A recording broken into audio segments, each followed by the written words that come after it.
Hello, everybody.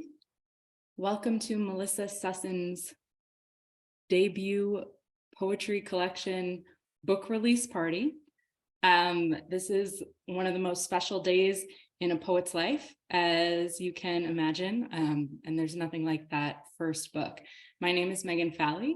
I am going to be hosting the evening. In the past, I've been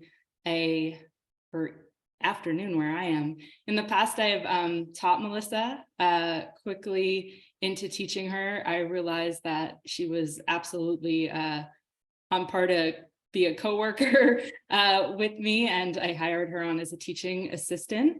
And then we became fast friends, and I am just so honored to celebrate her today. I'm so glad you're here. And I actually want to kick this off with a little tradition that I actually do with all my friends on birthdays.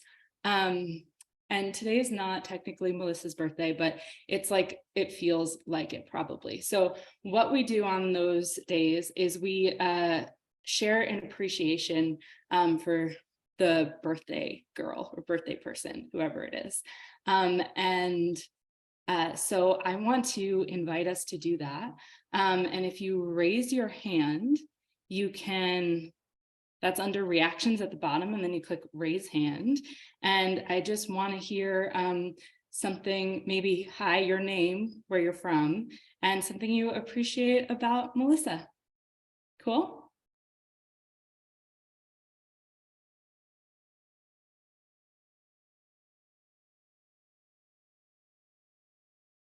Okay, Jay. Thank you, Jay. How's it going? Going well. Thanks for inviting us here. Yeah, I'm Jay. I'm calling in from South Portland, Maine this morning or this afternoon.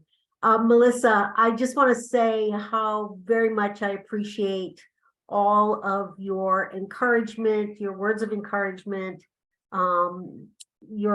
your teaching of the craft, and your kindness in the way that you provide feedback. It's so valuable to me, and I feel like with your help, I've really grown my craft quite a bit over the past year. So happy birthday! Congratulations on your book launch. Yay! Thank you, Jay. That is You're beautiful. Yes, Melissa is as gifted an editor as she is a writer. Let's hear from Jack. Hello.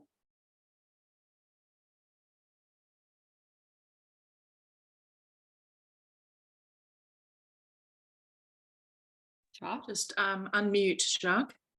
I'm trying. Maybe it was an accident. Okay, well, we'll try again. Hi, everybody. If you're just tuning in, welcome to Melissa Sussens' book release party for her debut collection, Slaughterhouse, which is an absolutely incredible collection of poetry. And I'm so excited for all of you to get to hear it today. I want to do this little tradition that folks do in my community on their birthdays, which is we share an appreciation for the person whose birthday it is. Now, it's not technically Melissa's birthday, but you know, it's kind of the metaphorical birthday for a poet. So you can raise your hand by hitting reactions, and we're just going to start the day giving Melissa some of that love. Lexi, hello. Hello. I think Melissa was the first person I interacted with in Poems That Don't Suck. And that was like the first workshop I'd ever done ever. And just the comments and the enthusiasm was so warm and welcoming. And it was like very intimidating for me to be there. And I'm so grateful for that experience. Like, in addition to being a talented poet and editor, it's like really, really comforting to have someone who's like very warm and kind and enthusiastic. So I agree. Thank you for sharing that, Lexi. Let's hear a little appreciation, love from Sarah Joy. Hi, sorry if it's a bit noisy here. Are you able to hear me? Yeah. Fabulous. I'm in a bar and I've just stepped outside. Melissa was the friend who got me back into poetry after high school. She saw a poetry open mic and said, let's go. And she's been just on that journey ever since. And she's one of the kindest humans and one of the most amazing people I've ever met. She took me in when I had nowhere else to stay, and she edits my poetry. Like, what more do you need in a friend? I love that you're phoning in from a bar right now to join this book party. That makes you the second coolest person here today, first obviously being Melissa. I love how the ribbon of this conversation thus far is Melissa's kindness and generosity, and also the incredible gift of getting folks into poetry, which is not a small thing whatsoever. I think we probably have time for one more little appreciation for Melissa before we begin. Oh, I'm noticing Bree Bailey just entered the room, and I can't think of a more ebullient person to perhaps want to do this. But if you're just joining, we are kicking off the day with little appreciations for Melissa, something we love, just to give her that warm energy that she's given so many of us before she begins to read. So if you will raise your hand, if you'd like to share something.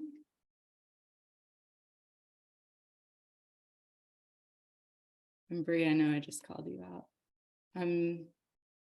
Keep trying with Cha.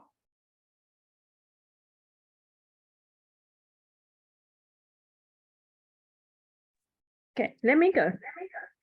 Okay, yes. Hi, Jack. Hi. I just want to say I'm very proud of Melissa. I would say I was here from the beginning of the book, creating it all from the first class of First I Don't Suck in the background. And I have not ever seen anyone work as hard as she does. So it really has paid off. And yeah, love you a lot. Way to put a ring on it.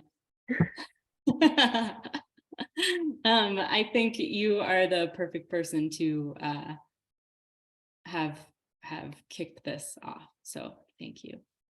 Or kick this next part off.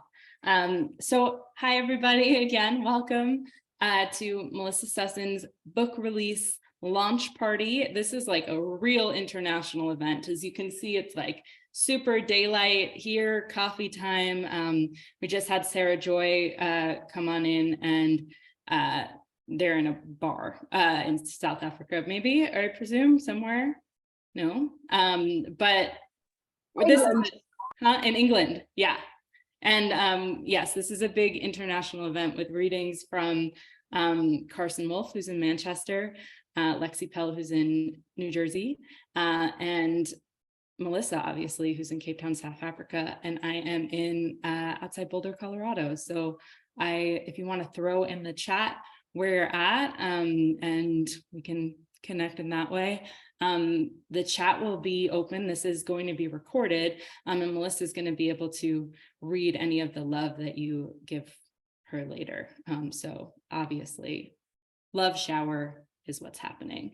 The way this is going to work is we've got those couple poets aforementioned who are going to warm up the stage, so to speak, with some poems. And then we're going to invite Melissa to read from her absolutely stunning book. There's going to be a little back and forth. I am so hungry to ask Melissa these questions about her process and who she is. So in between, there will be a little bit of a Q&A between her and I. And then the night, day, whatever it is for you, will conclude with an audience Q&A where you can raise your hand and ask Melissa questions directly. So that is it. Everybody give your little Zoom hands or whatever you want to do. We're going to introduce Carson Wolfe. Carson Wolfe is an award-winning Mancunian poet. Their work has appeared with 14 poems, the Pen Review, and Hobart. They are the author of Boyish Vest, which is coming out with Hidden Voice 2022, and their poetry is forthcoming with Rattle and Taylor Molly's Metaphor Dice anthology with Button Poetry.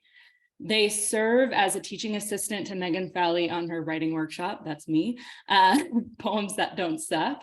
And they have the best tattoos in the entire world. So everybody, please warm welcome for Carson Wolfe, our first poet. Hello, Carson. Hello, Megan. Hello. Thank you for the introduction. Thank you for being born and choosing to be a writer so I can taste your brain. You go. Were you going to say something? I'm going to spotlight you for everyone, mute myself. Take it away. Thank you. All right, the first poem I'm going to read is the inspiration for the cover of my debut pamphlet / chapbook, which is coming out next week. Yeah, it's called Budapest.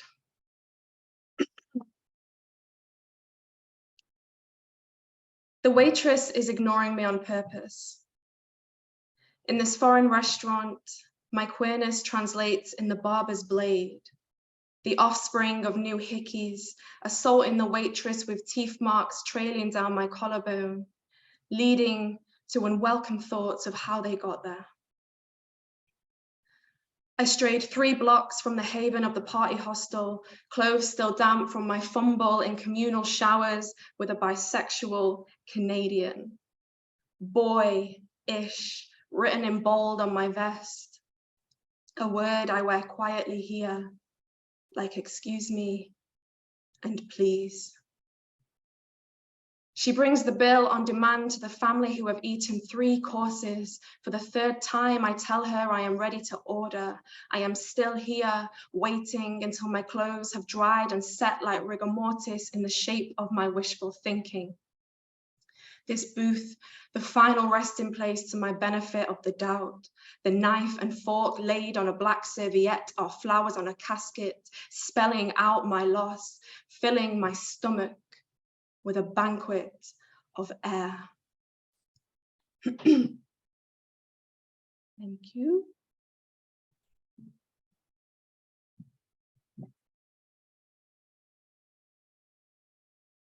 This next poem, excuse me, is just one of my favorites at the moment. It's called I Take My Midwestern Pen Pal to a Gay Bar. He is a scarecrow under disco lights, baseball cap, tequila shot in each fist, blue jeans hardened by years of lying beneath a pumped up jack, spilling oil in a city of men comfortable coming out with guns on their hips. If I wore plaid, I'd look game to roleplay Brokeback.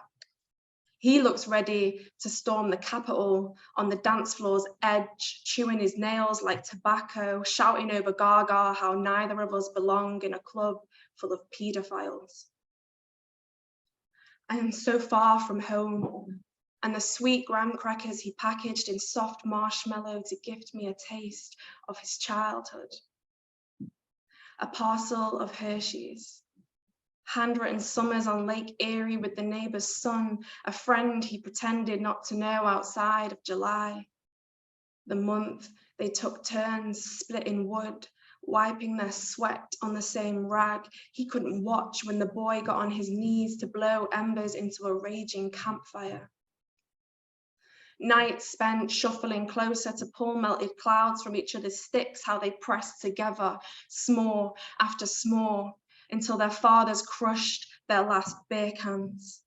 Book moths looked for light where there was none, and barred owls muted the sound of promises whispered between two boys in a tent to never, ever tell.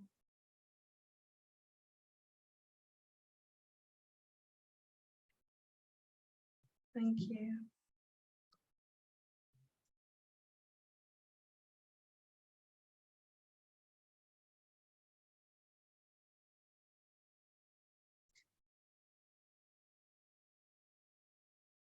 Oh, you're finished. I was hoping that was going to go on forever. Okay. Well, not me at the edge of my seat. Whatever. Well, Carson, will you put some links into the chat about how we can support you in your work? That was a stunning reading, chewing his nails like tobacco. Woo, haunting. Beautiful. Thank you so much. We're going to introduce, I realize that I'm saying Pelle, and I actually don't know how to say your last name. Is that right, Lexi? It's actually, my last name is Pellegrino, but I shortened it to Pelle. But my dad's coworkers always call him Pelle, which I thought was funny, but everyone says Pelle, so I don't really care. I usually say Lexi Pelle when I introduce myself because that's what everyone else says, but it's not a real last name, it's made up. So okay, it actually, for those of you who are wondering, Lexi is lying, and it's actually Lexi Pelican, but she's a little embarrassed, so we just, whatever. But don't ignore your roots, Lexi. All right, Lexi Pelican is a poet living in New Jersey with her 2 dogs. She was the winner of the 2022 Jack McCarthy Book Prize. Her poems have appeared or are forthcoming in Rattle, Freeze Ray Poetry, Mixtape, Abandoned Journal, and 3 Elements Review. Her debut poetry collection is forthcoming with Right Bloody Publishing. Very exciting news for anyone who has eyes and can read, or ears and can listen, or a heart that can take in poetry. So, Lexi, please speak. sorry, I didn't mean to cough. Thank you so much. I'm a little sick, so if I cough, just give me a second and I'll come right back. I don't want to cough in anyone's ears, so I might mute myself if I have a coughing fit. Thank you so much for having me. I'm really excited to share these poems with you. This is called Threshold. I learned the phrase pubic hair from my stepbrother. We were in the garage, taking turns sticking our heads in the freezer, and he had given me the last blue popsicle because I had beaten him at slaps 3 times. He was smiling, braces shining like a silver medal as he detailed slipping off my pajama pants at night and staring at that shy cumulus curled between my legs, that sparse field of prefix. He said bush, and I thought of what I used to hide behind as a child. Though I was still young, I could sense the tender threshold that marks the before and the after, the way feet find the deep end of the pool before the rest of you dips under to catch up. My child self stepping away from me into photos, unable to wipe that stupid blue stain from her lips. I thought about calling him a liar, about screaming, ripping the flap of his sunburn down until he was nothing. I thought about tattling, spitting, waiting until his neck could be crushed by the freezer door. I kissed him.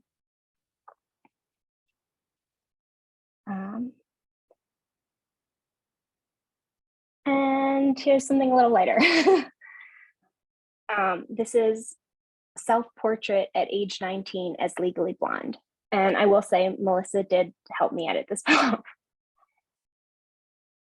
The world is a bonbon I slip into my mouth when I'm alone. I want to be sad enough to go to law school. I want to be so pretty you think I'm stupid. My heart is a chihuahua named Bruiser shaking. I take it everywhere. I suffer from the bend and snap. Every time I love, I hear the pens falling from my body, My truth is that I am in love with the man following me home while Vanessa Carlton pours down my face. Calligraphy the silence. Paint my nails the color of my sorority sisters and teach them how to rise. I built a bunny out of body bustier, and because it is the only way I know how to make being prey pretty. I'm a gavel of girlhood. My alibi is my body hasn't been in the same room as me for a long time. Like this halter top means there's already something more beautiful than you with its hands around my neck. And then my last poem is a poem called Professor, and it's the poem I've written most recently. Professor. His outfit is Times New Roman, and so are his teeth. I run my fingers along the exposed brick wall while he tastes something warm off a long wooden spoon. The story he tells me about the wine is as generic as a hotel painting. Still, I could see myself getting lost there amongst the tall grass and small cottages that don't grow bigger as I approach them. When he kisses me, I want to say, how stealing the hotel soap of you. But instead I say, Facts about Italian Nutella and German cars are apparently foreplay I can live with. Don't be fooled. Oversharing is the great lie of acceptance. It's September, and then it's January.edu. I want to wear his button up and wait youthfully by a window because I watch too much TV. He likes the dishes in the dishwasher a certain way, so I can relax. When he kisses me, I cut my words off like crust the way one does with a picky child they intend to feed. When he kisses me, how many ways can I say he wasn't my teacher, but I wanted him to be? The books he lent me, I would read them slower if only I knew he wasn't going to ask for them back. I would take my time if only I knew who it was I was supposed to take it from. Thank you.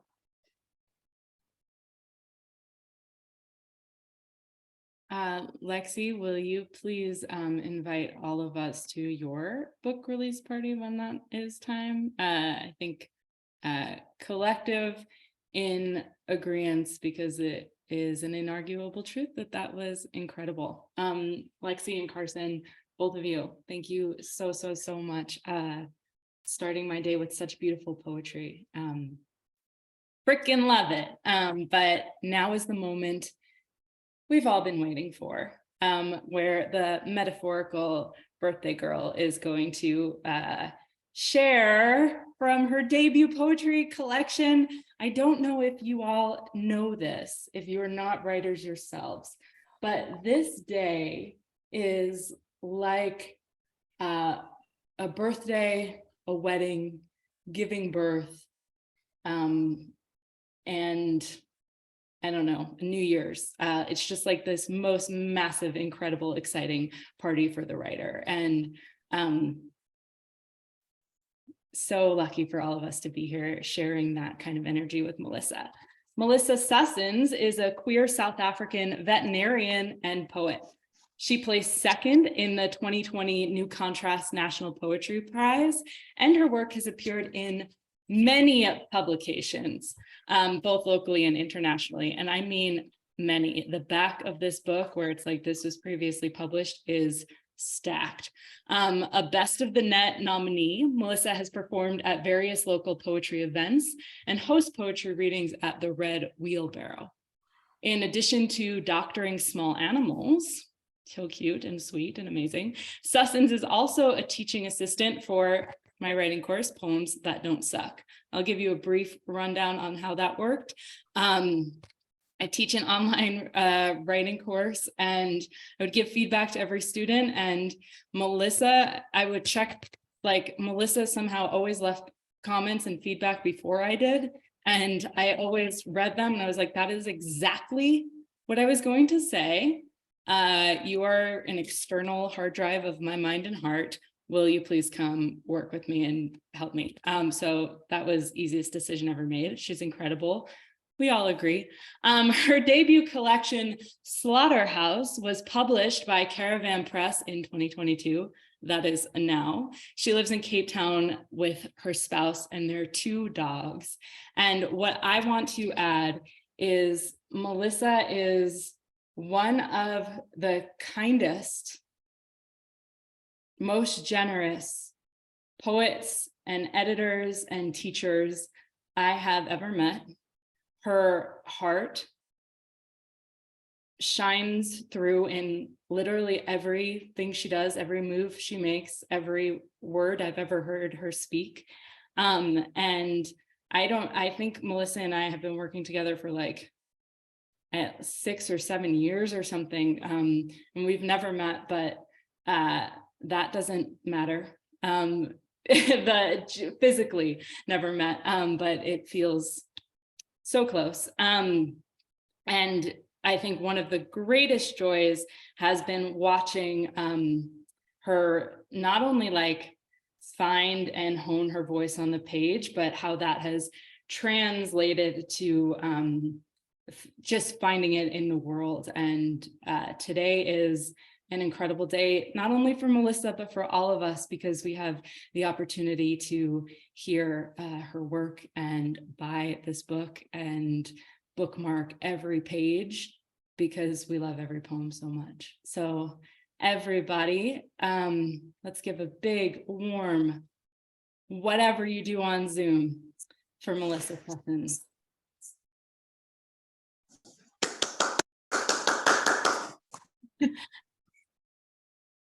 Thank you. Thank you, Meg, for that introduction, and Carson and Lexi, thank you for warming that stage up to a fiery temperature. I'm very excited to be here with you all, and I'll start with poems and then we'll do more chat later. I'm going to start with the very first poem in this book, and a poem that I feel like was kind of a catalyst for this becoming a collection.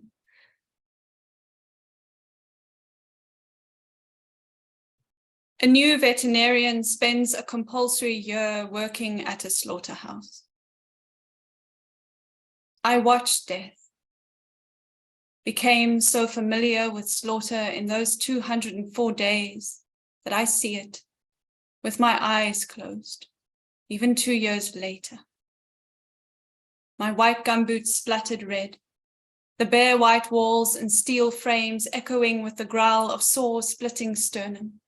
The dull thud of another hide tossed down a chute to somewhere other than here. The cold death banging into me as I fight my way through the crush of carcasses to reach the lie of the exit sign. To survive, I separated myself from the living, raced home to scrub myself clean. No soap could chew through the sulfurous smell of 800 sheep packed tight as bodies in a mass grave. I haunted the compulsory hours, a silent witness to each ending, there, but not there. I did not speak against the prodders or the whips. I did not remove the calf left to watch its mother stunned. I did not call out after the truck overloaded into a trample of death. Life was eviscerated and courted every day. The person I thought I was bled out. No longer can I hold myself holy.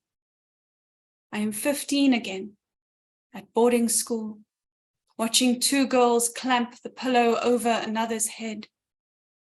It takes 5 minutes until unconsciousness. For 2, I did nothing, just stood there, complicit.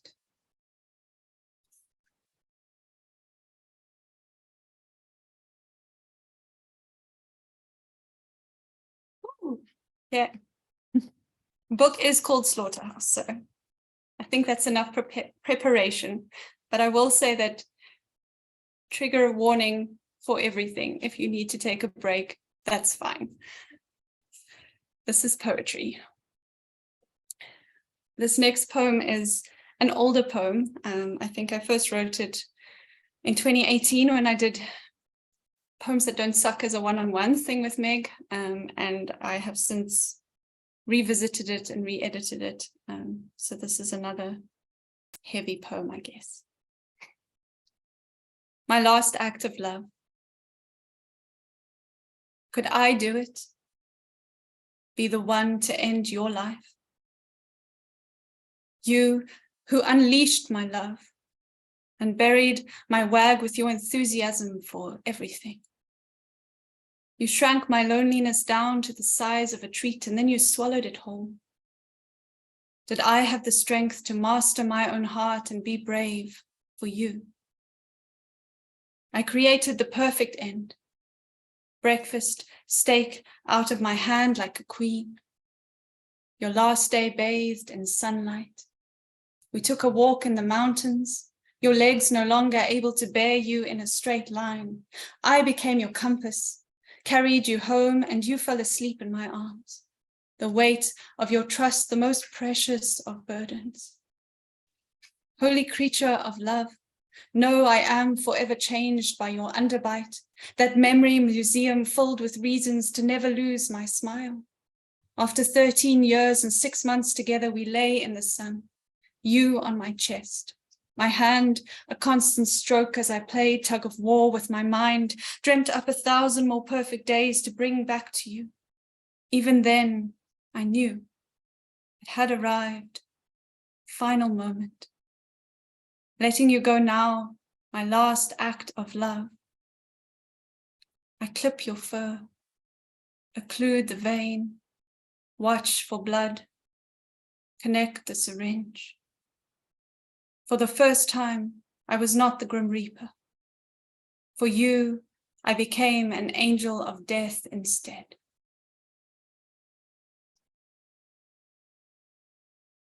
Okay, well, I'm crying. Melissa, oh my goodness. I almost don't want to interrupt you with questions because what you're reading has so much momentum and gorgeousness, and I just want to hear you speak forever. But I know that I'll ask the question and then you'll answer them, and that is something close. So for those of folks who don't know, Melissa's story and background is incredible. Obviously, she is a veterinarian, but she's also a lifelong vegetarian, and in her first year of being a veterinarian had to work a compulsory year at a slaughterhouse. So when I think of those like juxtapositions, that it's so prismatic and full of dissonance. And Melissa, I'm wondering if you will tell us how that sort of experience shaped not only your writing, but your life, and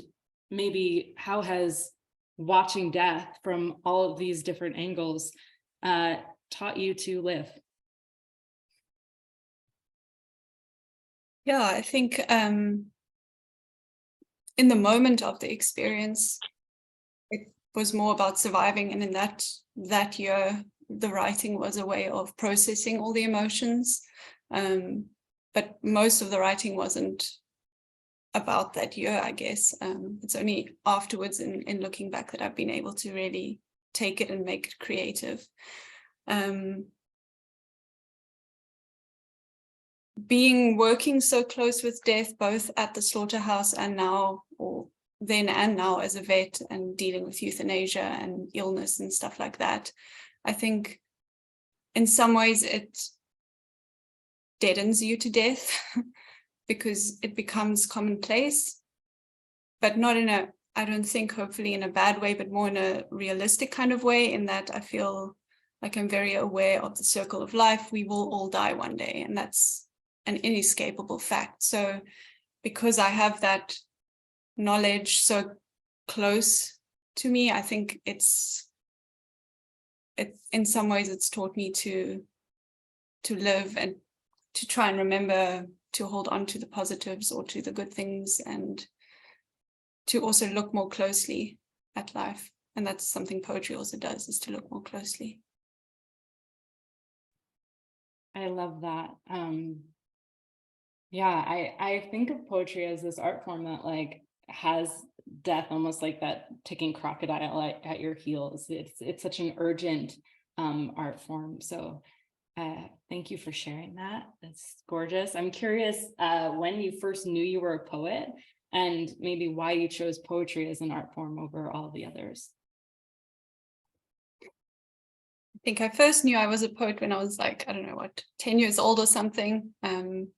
My earliest memory of writing poetry was for my younger brother's probably 8th birthday or something, and I'd created this whole treasure hunt with poetic or rhyming little clues to lead the birthday kids around to the different spots they had to find.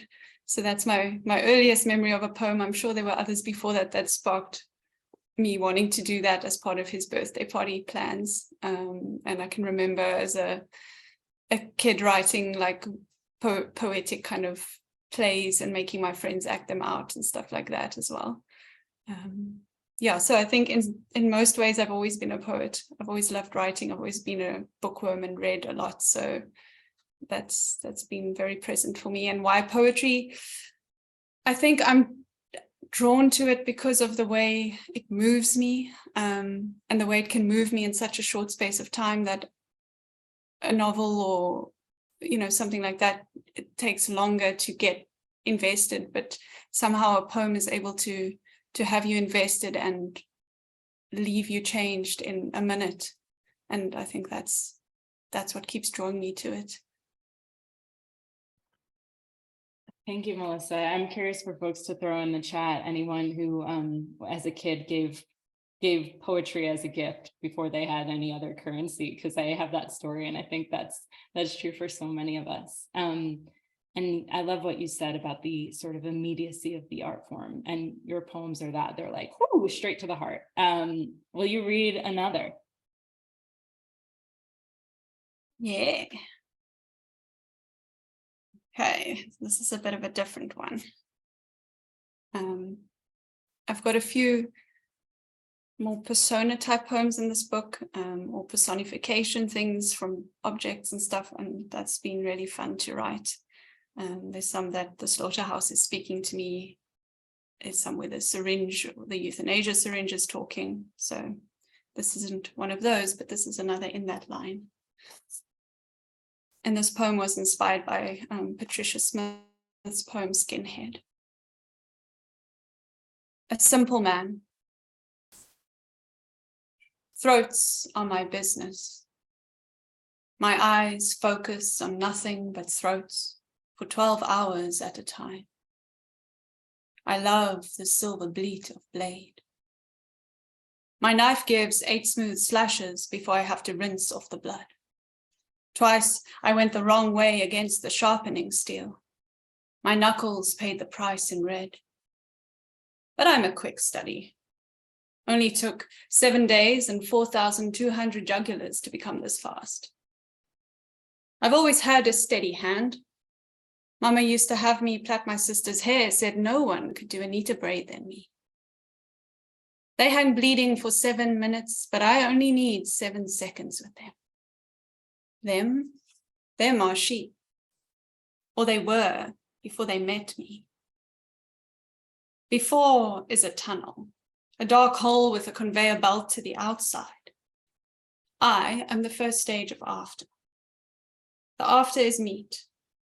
Meet the maker. That's what they call me around here. I didn't dream of this job, but it's all the same in the end. For me, there's the throat, blood, then product. I don't see much in between.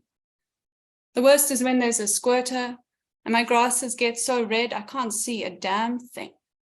Everyone's got to wait while I clean them. I don't like to keep death waiting.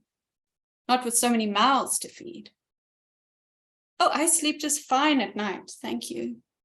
You would too, after 12 hours on your feet. It's physical, this job. Sheep aren't going to bleed themselves, I always say. They need me, and I need them.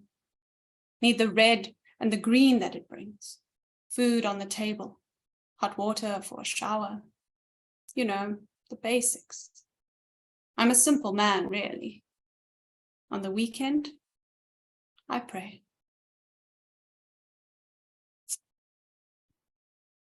Woo! That's one of my favorite pieces in the collection. It is so fun to watch you, Melissa, adopt a voice so different from your own. And I'm curious what that experience was like to write a persona, to take on somebody's voice so different from your own. And when, you know, getting into the head of the simple man, what did you learn about yourself or the writing process or humanity, or what can you tell us about it? Yeah, this poem was the first persona piece I wrote, and it came out almost fully formed, which doesn't happen very often to me. When I wrote it, it was like a little essay or monologue that felt like this thing was channeling through me, which was really cool. And I think writing it allowed me to find forgiveness, probably at that point for the first time, for the system, for the people involved in working at the slaughterhouse as their careers, as their jobs. And it allowed me to see more humanity in them and in humans in general, and remind myself that everyone's just trying to get by, everyone's just got to earn a living, and sometimes you have to do things you don't like, and eventually they just become things. They're not bad or good anymore. So that this poem was important for me in sort of moving on from the weight that period had left me with. And yeah, since writing other persona poems has been a lot of fun. I really enjoy the creative freedom that it gives me. It allows me to take on a different voice and sometimes say things or do things or explore things that I wouldn't if I was writing in my own voice. So I'm a big fan of them. It felt channeled. So I'm really happy to know that was, part of the process for you. And I love what you said about, how incredible is it that this is an art form where for the writer and the reader and your listeners, where we're able to find more empathy and compassion and bridge the gap of enemy. Thank you. So obviously the book is called Slaughterhouse, but as we can see behind you, it's a very, beautiful and soft cover. Oh, look at that.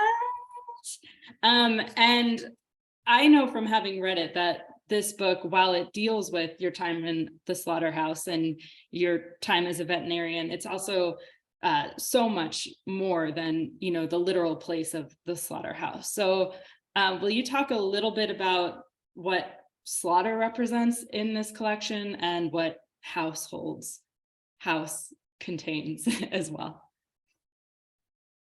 Yeah, so the book is divided into two parts, the slaughter part and the house part. And that idea was thanks to Megan prompting me with being able to see a bigger picture for a collection. For me, the poems that are in Slaughter are obviously the obvious ones, but then also the poems that are about hard times, the poems that are about breakups, the poems that are about gender-based violence, the poems that are about hurting and the struggle of life.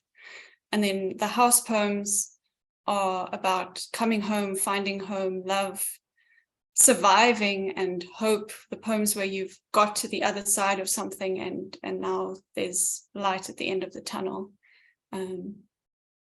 Yeah, so that's kind of the two parts for me. And I think it's fairly evenly balanced, so it's not all doom and gloom. It definitely is not. It is definitely a prismatic experience that you've written. And thank you for sharing. With that said, will you read us some poems that maybe aren't, are a more expansive version of this title? Yeah, absolutely. This next poem I'm reading just because it's so fun to read. And it's called A Fantasy in Which Flight or Fight Responds. A Rottweiler lunges at me, enormous, vicious, unsocialized, and I shoot out a missile that instantaneously transmogrifies him into the beast within the beast. Now he is stalking me on two legs, a man leering with fangs bared, hungry for my flesh. My adrenal glands pulse, grow wings, and exit via my belly button. They hover next to my shoulders, my winged protectors, uniform in the red of survival. I am dilated, conjure a dagger in my hand, hurtle it towards him with the force of 1,000 Me Toos. It plunges between his legs and he is zapped into a mosquito, another predator, still bloodlusting for his prey. My fist stands at attention, a mighty army of fingers propelled by the force of my fight. I strike him down, watch as he collapses into gravity on the tiles, another useless bug on his back. I have never been more wide-eyed or flushed with relief, conqueror of the beast that was about to destroy me.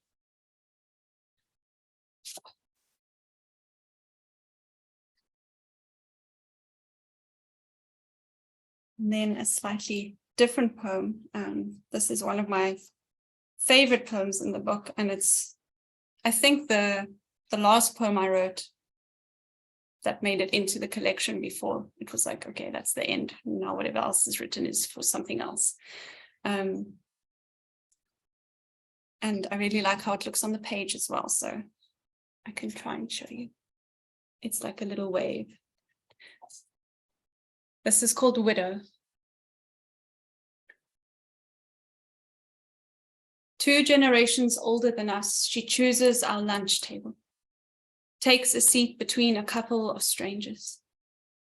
My fiance and I are talking about our future wedding, how we must sign for our love in a disinterested office.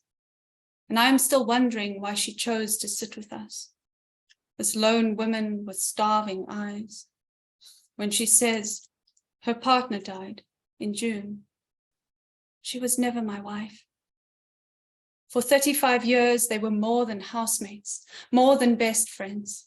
Their second bed remained unslept in, but their small town community does not know the truth of her loss. She is a widow no one will call a widow, who does not get to dress in black. Their home is now a memory tomb she tiptoes through unaccompanied, while the sun sets on one plate, one cup lying lonely in the sink. Soon, a new housemate will move in, one the church group found to fill the empty space. They do not know the lifetime commitment she still buys flowers for every Sunday. They do not hear the ringing of her grief clock, do not witness her on her weekly walk to that stone of secret mourning. Her 35-year silence becomes an open casket beside me at lunch. I'm holding in my thankfulness to be sitting here with my own love, soon to be my wife, to know that when I die, she will deliver my eulogy. She will not have to survive on silence. Our ashes will be enshrined in the same urn.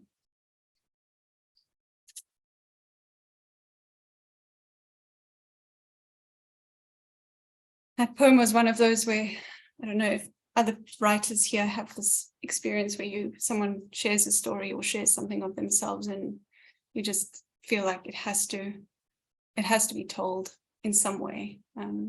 So it took me a while to find the right way to tell it in a way that I hope honors that person's story as well as my own experiences and my own views of the world, but I'm really happy with it. And then another one that's maybe a little lighter. It was really fun to write. And this one I wrote, I think, in one of the National Poetry Writing Months. And I think, if I remember correctly, I wrote it to one of my own prompts, which was cool. And it was published in Kissing Dynamite. Spell for time. First, give me 3 handfuls of hourglass sand, dust running in reverse. Give me the echo of lost friends' footsteps going backwards, the screech of 6 cuckoos marking the hour. Give me 2 tockings of a wristwatch with its batteries run down to empty, an infinity of 6 p.m.s. Add 2 blank pages from my high school diary and throw all of this into the leaking hands, free spinning on my wall. Stir in a minute-long pillow scream and the sound of my fingers rattling the computer keys into another history. Grind or twist it all together. Let it race twice around the clock and then stop. Rest it for a fortnight in a dark and damp corner next to the chronicle of unwashed dishes. Remember to set a timer and then toss it in, still ringing. Spill 2 lifetimes of this elixir directly down my throat. And watch my days lengthen. Watch my shoulders loosen. Watch me find my words again, speak poems out of silence. Watch as I stretch into the space of hours unmarked by my checklisted plans. I pause to smell the sunset, stop to admire the bread rising. Suddenly, a moment is widened by my presence, my mind uncluttered of its lists of all the other places I should be. On the beach walk, I meditate on each grain against my toes. See how my toffee ice cream does not melt to puddle around my knuckles. Instead, it lives a decade on my tongue. Watch as I write the book. Its pages are the after of a lifetime present. Each moment is enough. Woo! That was incredible to see your versatility as a writer. So thank you. I'm so curious. Obviously, this book is containing so much within the slaughter, within the house, the home. Do you have a favorite topic to write about? Does one feel easier than the other or more natural? And is there anything that feels like the hardest to say or do in your writing?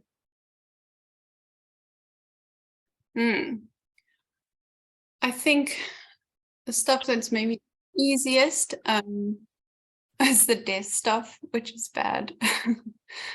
Because at one point it felt like I was just writing the same things over and over, especially with like the euthanasia stuff and then also the slaughterhouse stuff, that I was drawing on the same images again and again. So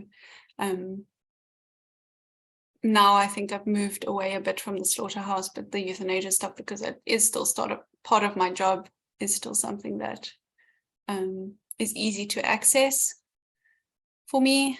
I really like writing about queerness and growing up as well. That's being able to like remember my childhood and try and bring those stories out is something that I really enjoy and I'm doing more of now in my more recent poems. So that's also one of the fun things. And I think the other part was what's the hardest bit of the writing. I think getting started is the hardest. I find I do a lot better when I've got something to force me to write. So whether it's doing a poetry course that's like yours, got homework to work on, or one where you're sitting for 2 hours together and doing stuff, or having like National Poetry Writing Month where I'm going to sit down every day and do something. I need that kind of structure to make time in my day to write. So I think the other part of the question was, what have I done to try and combat that? Learning to write prompts is something that I do now. I haven't been doing it as much lately, but that's fine because I've got a book that just came out, so I can relax. But I love reading poetry. So reading poetry, I think, is very important in being a poet and being a writer. So reading to see what others are doing and to learn and to just enjoy it and remind yourself why you like it. And then also reading to find inspiration to create prompts for yourself or for sharing on with others, which I've done and have got a lot of joy from doing. Yeah. Awesome. I am so with you. Like the best thing for a writer, a deadline, a structure, something detonating is helpful for sure. I have noticed today, and I think a few people have commented on this in the chat, something unexpected perhaps, Melissa, is we all know you are an incredible writer. You are an incredible performer. And I know that like when I first started working with you, you were much more shy and quiet. And now you are just like stepping into this like a total fucking boss. And I want to know what that process has been like. How has like being brave on the page translated to bravery in life or performance? How has being like a published or public poet changed who you are? Or like, where is this woo coming from? Because we're all about it. Yeah. yeah, I feel it too. And I think part of it is being vulnerable is a scary thing. Poetry writing is obviously a vulnerable thing. So putting that out in the world is vulnerable and scary. But because I've had so much positive response from people, whether that's just in classes I've been involved in, sharing my poems, or whether it's like published stuff, that has fueled me to want to share more. So that's one part of it, that the response and the connection I've got as a result of being vulnerable has made it worth it and inspired me, or made me want to be vulnerable again and again and again. And then what's helped me a lot, I think, partially in being able to speak, perform, is being a host of poetry, which I've been doing now for almost 2 years, with the Red Wheelbarrow. That's on Zoom, so having to, after a day of work, host another poet and try and make them feel welcome has been really good for me, to help me come out of my shell a bit more. And then I think also just the confidence of having someone believe in my work, having Karina at Caravan Press say yes to my manuscript, has given me that confidence to believe that I can take up space. And being confident in my poetry and believing in myself and my poetry has definitely translated to me taking less shit from people and standing up for myself more, like at work, being able to be a little bit more forward, or saying no to unreasonable things. So yeah, I feel the change, and it's really a good feeling. That is so inspiring. And I'm going to so quickly share with you an animal fact that maybe you already know, but I just learned it recently. And so any animal with a protective shell, like a turtle, is really slow to experience evolution. So turtles have like hardly changed over time. But the octopus, which was like the most exposed animal, because it was so vulnerable, has evolved so quickly, and in many ways has evolved past human beings, like in terms of how quickly they can think and morph and change everything. And I think there's something to what you're saying about how much growing you've done in vulnerability, in you said coming out of your shell. So cool to watch that in action. Whew. Will you share some more with us? Yeah. So is my surname going to be tortoise or something? Or snail? No, it's octopus. Ah, I have a. Let me just find my page. Okay.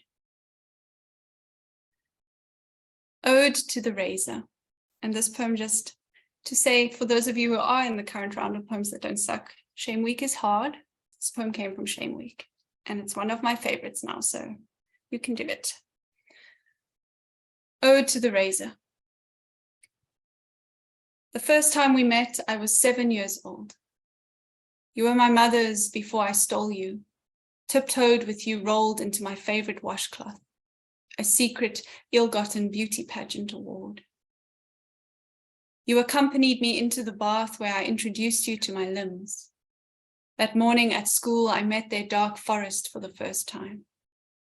All day, their thick veil was all I could see. You swooped in to the rescue, my companion in de-shaming. Together, we rid my legs and arms of their embarrassing thicket, left them a mannequin of beauty instead. I kept you close from then. When I didn't have time to visit you, I chose cotton over flesh, wore shorts to the pool. At 10, you met my toes after their free sprouting had been pointed out at the school athletics day. At 12, a boy in my swimming team told me he could see the shadow of my underarms, and again I turned to you, the only one who could encourage me back into the chlorine. At 13, I replaced you with your sharp-toothed cousin, ripped my shames out at the root one by one. That epilated pain marked the rings in the tree of my growing up. At 20, I left you to gather dust through the winter, until a male friend noticed my jeans rise to expose the undergrowth of my legs, destroying the poster of womanhood he kept pinned up in his mind. In defiance, I left you untouched for another month. The feminist in me wants to believe I don't need you at all. Yet before putting on shorts or dresses to model myself as woman in public spaces, I still find myself drawn to your sleek elegance. You are still the first one I turn to when I need reminding that I am attractive. My self-confidence reliant on your smooth compliments. I can live without you, but only when the parts of me you know best are hidden.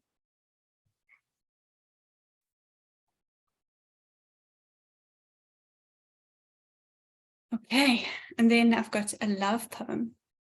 I read this poem at my wedding. It's probably my favorite love poem I've written. And I have to dedicate it to my wonderful spouse, wife, other half, who spent all day working on my website and my online shop to make sure that my book would be available for the international buyers in time for this launch. So literally 10 hours of labor so that you can buy my book. So buy my book, because I promised I owe a lot. And also just to say, but we will say this later as well, but there will be a Kindle ebook coming out as well.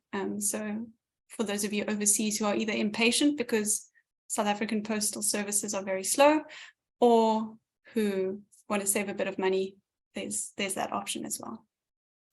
Anyway, back to love. Goddess of knife and stove. You are in the kitchen, our favorite refuge, which now, in a pandemic, is a place of worship at home. Here we partake in ritual preparation, each tender act of creation a holy service of its own. And you, the goddess of knife and stove. First, your blade takes the sacrifice of onion, the pot a sermon of sizzle and sputter, browning into caramelized embrace. Next, a dash of rich burgundy wine reducing while your fingers add the sprinkled solace of salt. Then flour and water are measured. You, always the alchemist, exact in your creating. Your hands press, stretch, coax, mold the bread dough into loaf. I have never longed to be something else, as much as I long to be that dough, pressed into your palm right now, your fingers devout in their need. Our home fills with the smell of warmth, your creation rising into something delicious. You ladle our bowls full with thick, rich comfort, accompanied by bread and butter dripping onto our charcoal grey side plates. Our red flowered table is all abloom, an altar of your love for me. I am home. Through this pandemic, I am safe, sitting across from you. My taste buds a choir of praise.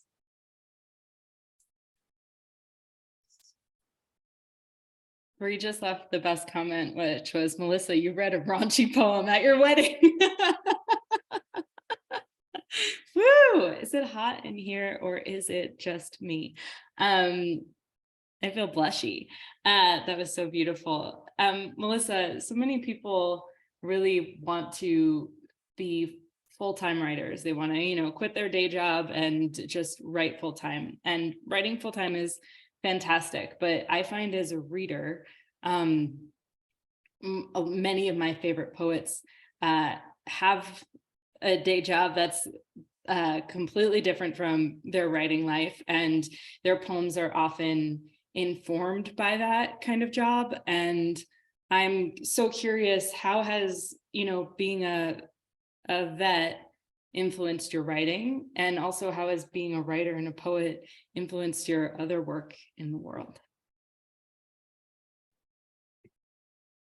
I think obviously there's the obvious connection that I'm writing about my experiences as a vet a lot. So it's given me, being a vet has given me fuel for processing emotions, because it's an emotionally taxing job. It's given me a good wider view, I would say, because I'm dealing with both animals and humans of various walks of life and various types of personalities, both animals and humans. It gives varied stuff to draw on when it comes to writing. I also like that because veterinary science is a very broad kind of field, you know, we're studying everything from little tiny hamsters to horses or cows or whatever. So there's quite a broad range of knowledge, which is fun to draw on for more like niche kind of medical related stuff or animal related stuff. So that's cool. And I think being a poet influencing my work as a vet, I think being a poet and probably specifically being a teaching assistant for Poems That Don't Suck has made me a more open person, a more forgiving person, a person who's more able to accept the varied kinds of people there are in the world and be non-judgmental, hopefully. So I think that has given me a gift in terms of being able to interact with people, owners, clients at work in an open way. And being a poet has also taught me about connection. I mean, that's why I write, is to connect with people. So connection is a very important part of being a vet, because you need to gain trust from both the animal and the owner, and you need to be able to communicate with them. So being a writer is all about communicating. So I think that sets me up well. And then also now and again, I get to do fun things like write little stories on our vet Facebook page about a group of ducklings that we saw running down the road and got helped back to the water or something. That is such a beautiful crossover. And I wonder if I'm thinking about the Angel of Death poem that you read early on today, and how comforting that would be to somebody going through that experience of having to, you know, euthanize their best friend. And I mean, I think it would probably be a little awkward for you to break out in poems, but I just see like you giving out like little cards or sprinkling some of your poetry to folks in some way. But maybe you don't want to shit where you eat, so to speak. But I don't know. I write condolence cards, so I try and be poetic in them. Yeah. Oh, of course. I'm sure you have no struggle. I feel like my last question I had for you was sort of answered already. So I want to hear another piece from you. And after that, we're going to kick it off into an audience Q&A where they can come on and chat with you directly. And yeah, will you read us another piece, please? Yeah. Okay, so this last one for now is also an old poem from 2018 that I've since edited again, and Lexi actually helped me edit this one. It started as a really heavy poem, but it's ended up becoming a funny poem, I hope.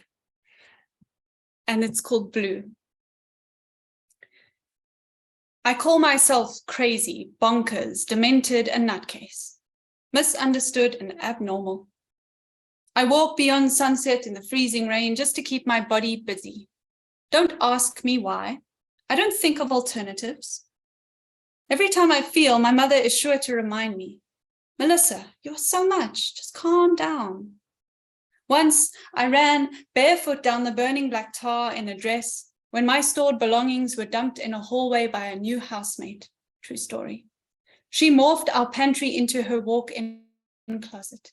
My mother tells me that as a baby, I cried so hard that I stopped breathing.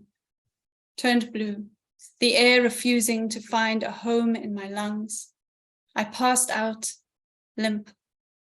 This is to say that I've always been intense. I imagine a lifetime with a woman, then lose her in only 9 days. I hold on to memories for 19 months. I regret scraping creme brulee into a toilet 7 years ago. I stand beside bodies of water and let them paint my face blue with shadow and sky. My emotions give birth to emotions of their own until I am a whole family tree of sadness with an asylum of tears dripping off my chin. It's attractive. The Insta poets say I should give myself permission to exist in my emotions, to sit and write what I feel. So I walk when I need to walk. I take moments of silence and I scream down the phone at my mother, who has seen me at my bluest. She still doesn't understand the way my bones rattle and my breath escapes me, but she tries really hard to make sympathetic noises anyway. I shower karaoke my other names, funniest person in the world, according to me, tender friend, not giver upper, tortured artist who should do more art and less torture, busy bee, blue. Woo! I love bringing funny, intense Melissa to the game. That was stunning.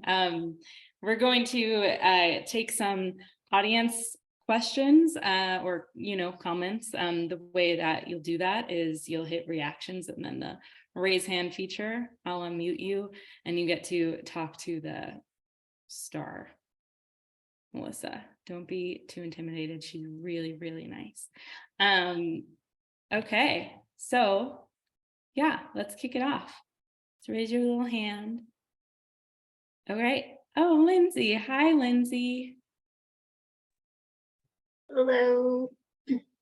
Thank you all so much for reading. This has just been a really beautiful, beautiful lineup and beautiful work, Melissa. And I just love the community and the collaboration, how everybody's kind of worked with you and you've worked with them. And I think all of us who've taken Megan's class have just the most wonderful things to say about you and your comments and your editing. And so I was wondering kind of how did you get to be so good at editing and be able to pick out, and help other writers improve their writing? Megan Falley is the answer. No, Megan, I feel like Megan's the answer, but I guess I must have a natural ability as well. Otherwise, I wouldn't have been a star from the beginning in TAing. I think being open to not being precious about my work and therefore about when I'm offering feedback as well, that I can rip a poem apart, my own poems, I can rip them apart completely and chop them up and combine them. And that's probably why the snip and scatter, which is where you chop up your poem line by line, is my favorite thing, because it's literally chopping your poem up. So I think that's part of it, is just being able to separate the creator from the editor completely. I think attention to detail maybe has also served me well. That is part of my work as well. Having to be focused is something I'm good at. So I think that also helps. And I don't know what else. A little bit of magic, I suppose. Thank you, Melissa.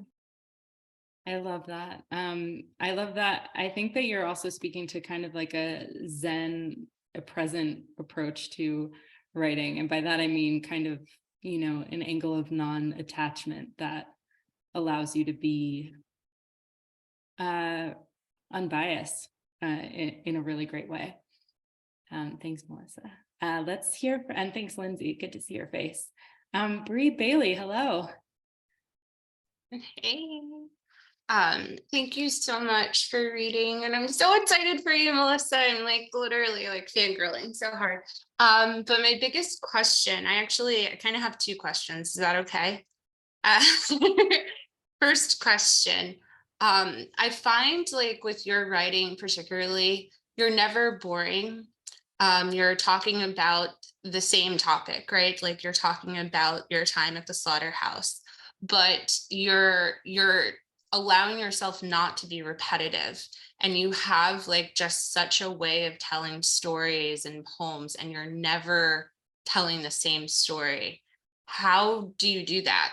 How do you choose what to do in terms of maybe format? I don't know, you just do it in such a brilliant way with all of your pieces, and I'm captivated by it. So that's my first question. And then my second question is, you have a crazy job, you have a crazy life. How do you put time into not being distracted and allowing yourself to snip and scatter and everything else, because I know that you're giving yourself to all of these people and editing, dozens of poems. So how do you allow yourself to not get distracted and focus on yourself?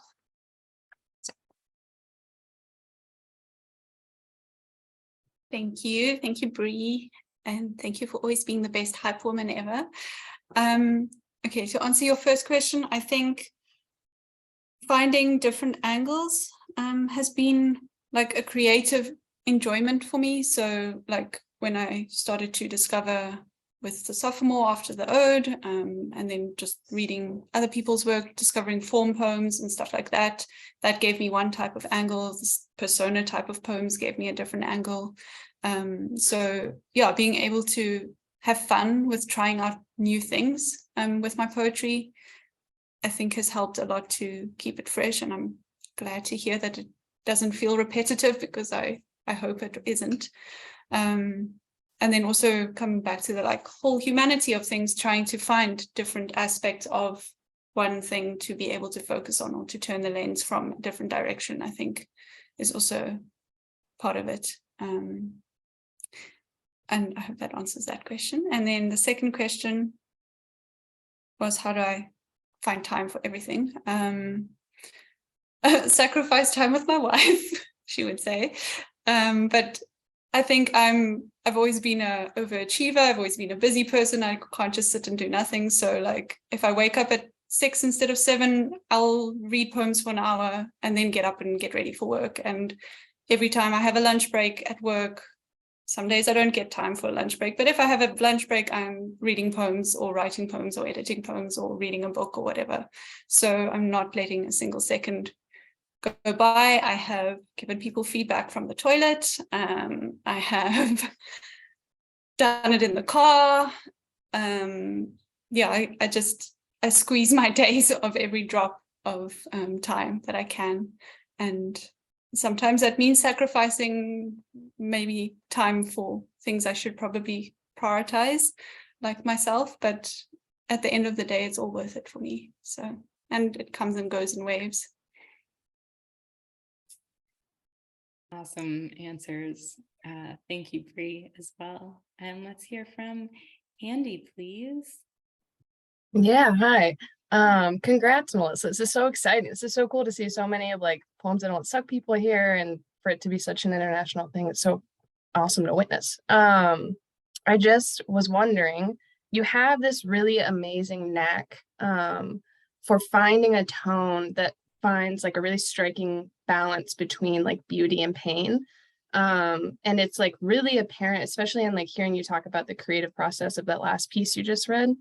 As a Capricorn and an ISFJT myself, I'm wondering, like, I can very much see that, like, that noticing that you do, that there's just like this pain that you're witnessing, and you're able to so eloquently share it in beauty, I guess, or find the beauty in those moments. And I'm wondering how you go about finding that tone in a piece, or if it's just piece by piece thing, or if that's just an internal sort of compass thing that you have, or if there's a process behind that at all.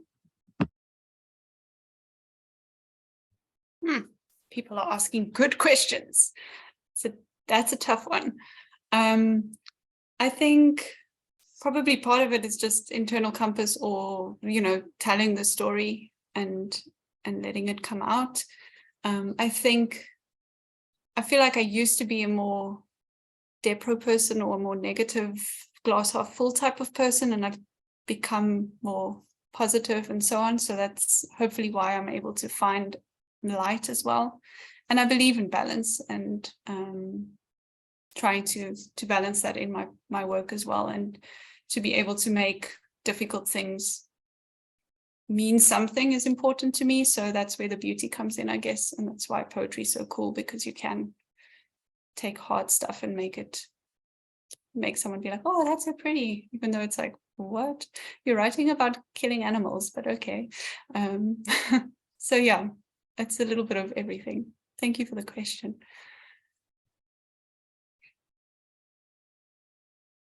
I love that you said, I believe in balance. That is just gorgeous. Yeah. Let's hear from Maddie. Hey there. I joined about 20 minutes late, so I want to apologize if this has already been talked about, but I've gotten a little bit of snippets of your story from when you were gifting poems when you were 10 years old, and now you have a published book, and I want to hear more about what happened in between. Um, how you got from the poet you were when you were 10 to the poet you are now. I'm really curious if there were moments where you stopped writing, or if there are moments where you thought you would never have a book published, stuff like that. Yeah. Fantastic question. Thank you, Maddie. Yeah, in between, I think my first poem was published when I was 14. It was a terrible poem called The Terrible Truth in a teen magazine. I won a Chris Brown CD and some book that wasn't very good. So like there was a stage when I was writing and trying to be published, I guess, as a teen, but not very well looking back. And then I wrote a lot to process being a teenager and all the emotional roller coaster that held. And the same with like my later teens when I was in varsity. And then I think I stopped a little bit, and a few years later discovered, spoken word button poetry, Andrea Gibson, Megan, and all these other amazing poets out there. And that, refueled the love for poetry again. And then was writing for myself and discovered an open mic at the town I was at university at, and went there with my friend, and that sparked the sort of desire to share poetry and to connect with people through poetry again, and to write, to perform as well. So yeah, that was, and there've definitely been phases in between where I haven't been writing that much. And then after I qualified the year at the Slaughterhouse, I did Megan's one-on-one version of Poems That Don't Suck at the beginning of that year. And then later in the year, I was able to participate in a poetry festival, just as like a newbie that they slotted in with a more experienced poet. So I was able to perform, and that between those two things, I think I was really fueled to write more and to take it more seriously. But then I grew slack again. And then with the pandemic and the group version of Poems That Don't Suck, I was back in it properly, I think, after getting into a happy relationship, writing about hard stuff isn't so needed anymore, then you kind of let it slide, even though one should write more love poems. But anyway, but yeah, the pandemic has been a very proliferative time for me as a writer, both in learning and in growing as a poet, but also in creating. And a lot of these poems, probably the majority of these poems, were born in the last 2 years, as a result of that more isolated time of there not being so much else going on around me. But there's definitely periods where I'm not writing. And I try and always have some poetry present, whether it's reading or watching a video or whatever, but I'm slack for sure. And no, I didn't ever dream I would have a book. When I was younger, it didn't feel like a tangible thing. I had no idea what would go into it. But yeah, in the last 2 years, it's become something that I was really working towards, or actually more than 2 years, probably the last 4 years, I would say. And now it's real. And thank goodness it is. Let's chat with Jen G. Hello, Jen G. Hi, many congrats, Melissa. It's very cool to be here. I feel like I remember the first poem of yours that I read in part of a Poems That Don't Suck. And I remember thinking, I cannot wait for this book whenever it is. And so it's really cool to be here now. I've read so much of your work and I appreciate so much about it. But I think what was really hitting me today was your endings, particularly the first poem that you read. I just like truly took my breath away. And it feels like a lot of your endings feel like meant to be in a way that they belong as the ending. So I was curious how many of your endings come out in kind of your first draft. I find it's really hard to get to the perfect ending unless it is one that came out right away, but yours were just so spot on that I was curious if that's something that you come to later usually, or if it's just like immediately there for you. Thank you. Those are really great questions. I think most of them, I feel like I have to work for most of them. I think it's not that often that the ending is in the first draft as the right one. I think often I'm writing towards them or trying different things to get there. I really believe in the last line being a powerful one and leaving a memory, leaving a taste in your mouth. So I try and always end on something that has impact. But I think that takes work. I don't think it often comes for me right at the beginning. And it also comes more when I've figured out what the poem's going to say or what it's about or whatever, that I think then I'm able to more write towards what I want people to be left remembering. I think that's one of the best compliments to get, that you have great endings. So that's awesome. Let's take 2 more questions, Shelby and then Yoda, and then I'm going to sneak in a question that Diana asked, and then will you close out with one more piece? Yeah, awesome. Shelby, hello. Hi, Melissa. This was incredible to hear your work. I'm just so impressed with how much beauty you incorporated into such a dark topic, you know, the first half of the book, and especially the widow poem. I'm so haunted by that and just imagining that woman reading the poem. I wanted to ask you about the end of your book, not like the last page end of your book, but the last thing that you had written when you were completing this collection. And if you could share sort of where that either left you mentally or what you learned about yourself in writing your last final words of the collection.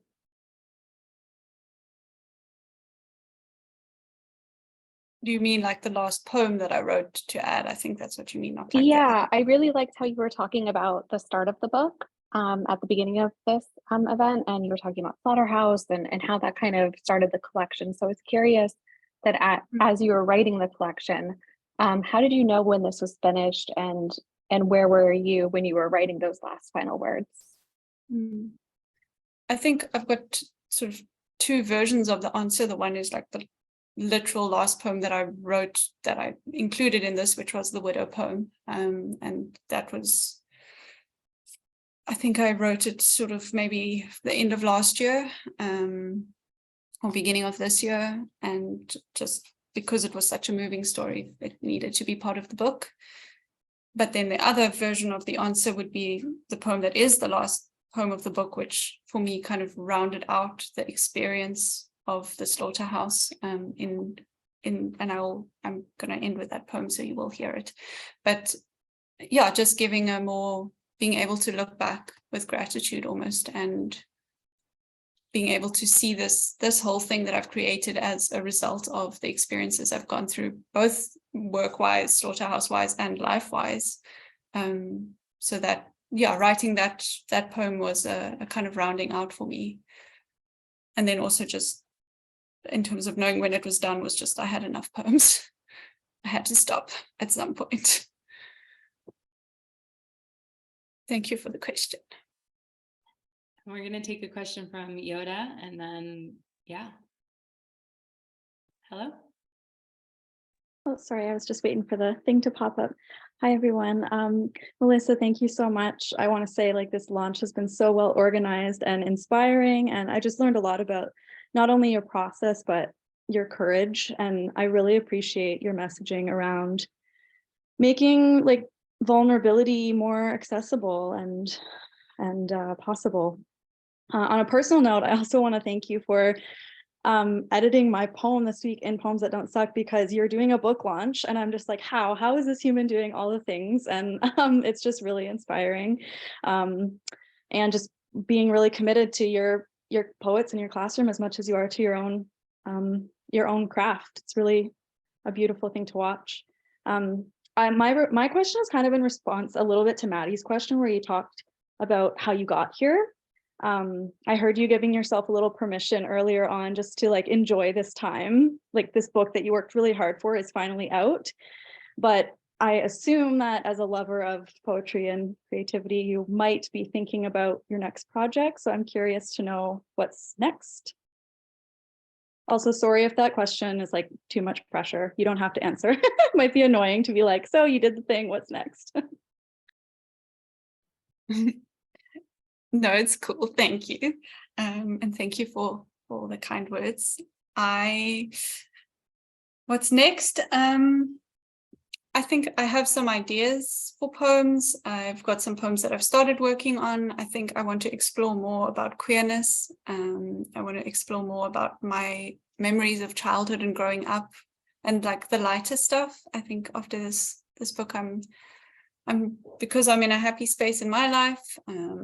I want to be able to write more happy stuff and stuff that remembers the good times of life and the celebrations of things that we otherwise think of as heavy, like being a queer person. Like, what are the radical joy? Yes. What are the radical joys of being queer and being out and in this world? So yeah, those are kind of the things I'm playing with. I will see where it takes me, and I'm not putting too much pressure on myself to follow up quickly. I think good things take time, and I am giving myself space to enjoy this moment as well. So yeah, thank you. I want to ask you, Melissa, before you take it away, and I want to ask Jack if you will throw the link into the chat of how everyone can get this book ASAP. We want to do that, all of us, so bad. Melissa, what do you want people to take away from Slaughterhouse?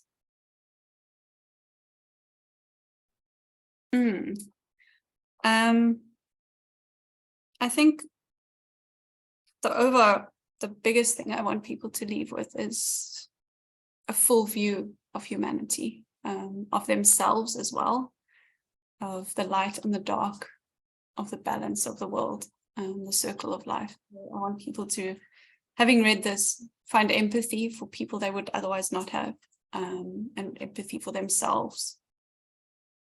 Yeah. Gorgeous. What is better than that? I want to ask you one more question. I love when people ask any writer this at their book launch or whatever. What are you most proud of about this book? I think on the technical side, I am very proud of how the poems look on the page, the line breaks, the form, the way they came out is what I envisioned. So I think it's beautiful to look at as a poetry nerd. And I'm also really proud of how balanced is a word coming up again. Balanced it is, because there was a time I was worried it was going to be more dark, more slaughter, and not enough house. But I'm glad that my life isn't all slaughter. There's a lot of house as well. And I'm also really proud of the cover, which isn't my work, but it's just so beautiful. And that's Sue Greef, who's a South African artist, who gave us permission to use this. And it's really, really beautiful. If you get it, you will just be even more blown away. Well, Melissa, congratulations again. This reading was beyond beautiful, and I think all of us would be so grateful if you send us home and off into our day with a final piece. We love you. Thank you. And I just want to say thank you to all of you for being here and supporting me, not only now, but through the years. And thank you, Megan, for hosting, and Carson and Lexi for starting us off with such a bang. And thank you to my wife, who's done so much behind the scenes to support me in making this dream come true. And of course, Karavan Press, Karina Sturek, who has published this book and believed in me and is doing so much to help me make the dream continue to fly. So I'm just so, so grateful. This is the last poem in the book, and therefore the last poem for this event. The Year at the Slaughterhouse. There are so many ways this year will change you. You will put a bullet in the skull of all the past versions of yourself. It will begin with the sheep for company, flocking to your corner with curious lips, hoping to taste the green of your shirt, a memory of the fields. They do not know what is coming, those creatures sentenced to protein. You do not know what is coming. By day 48, you will have to force your carrion commitment to park in front of that building each morning. On day 92, you will eat your lunch as they inspect the bodies. You will stop counting. Maybe it is day 203 that finds you clotted in your bed sheets, so unlike you. There will be days you will forget that this will end, will stop asking yourself how anyone could become so numb to death as you laugh next to carcasses. Cuts of empathy will reach you as you watch those men trapped in the stark, desperate place for 14 hours a day on minimum wage. From this horror, a lifeline of creation will come. From that cold, desolate building, poetry, gratitude for the year at the slaughterhouse. Without fate's cruel knife herding you into that graveyard for meat, none of this would be true. Your voice belongs to that year you survived. These memories are wishing wells of forgiveness. In them, you have found similes, stanzas, sestinas, the spines of friends' books, reasons to stay.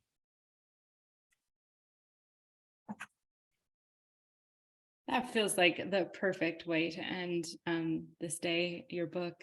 Melissa, happy birthday, darling.